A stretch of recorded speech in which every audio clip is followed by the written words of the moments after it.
សួស្តីអ្នកទាំងអស់គ្នារីករាយដែលបានមកជួបគ្នាសាជាថ្មីជាមួយនឹងមេរៀនរបស់យើងថ្ងៃនេះប៉ុន្តែមុននឹងចាប់ផ្ដើមមេរៀនលោកគ្រូសូមរំលឹកមេរៀនពីថ្ងៃមុនអូខេអញ្ចឹងថ្ងៃមុនយើងបានរៀន A B C D E F G H និងអក្សរ I ថ្ងៃនេះលោកគ្រូនឹងបង្រៀនអក្សរ J K ហើយនិងអក្សរ L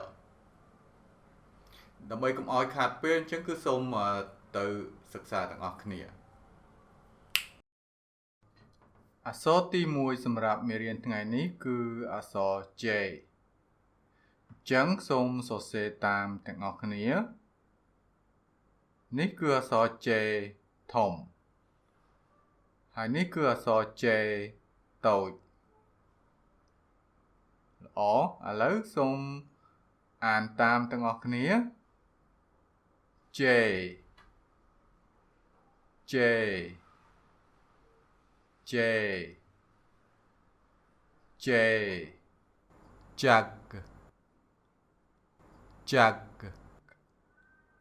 jug jug មានន័យថាថោ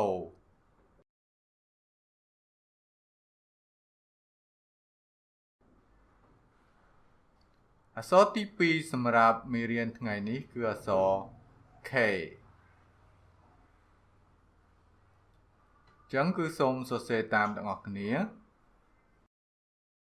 នេះគឺអក្សរ K ធំនេះគឺអក្សរ K តូចអូខេឥឡូវសូមអានតាមទាំងអស់គ្នា K K K K key key key ល្អ key មានន័យថាកូនសោ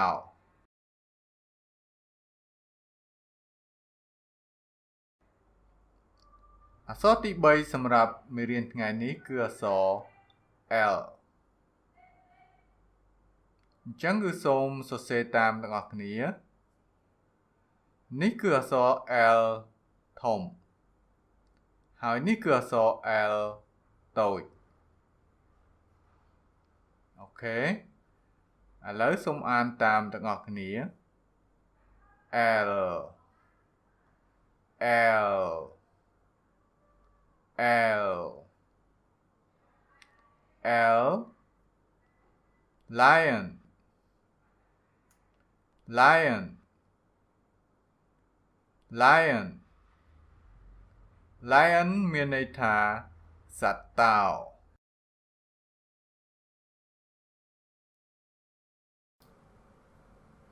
អ្នកទាំងអស់គ្នាទើបតែបានរៀនអក្សរ J K និងអក្សរ L ដើម្បីឲ្យបានចាំស្ទាត់សូមកុំភ្លេចខំប្រឹងអាននិងសរសេរឲ្យបានច្រើនដងសម្រាប់មេរៀនរបស់លោកគ្រូថ្ងៃនេះគឺសូមបញ្ចប់តែប៉ុណ្នេះមុននឹងបញ្ចប់លោកគ្រូសូមផ្ដាំថាត្រូវលាងដៃនឹងទឹកអាល់កុលឬក៏សាប៊ូឲ្យបានញឹកញាប់ឲ្យបានច្រើនដងក្នុងមួយថ្ងៃដើម្បីជៀសវាងពីមេរោគឬក៏ជំងឺផ្សេងអញ្ចឹងគឺសម្រាប់ពេលនេះលោកគ្រូសូមលាប៉ុណ្នេះបាយ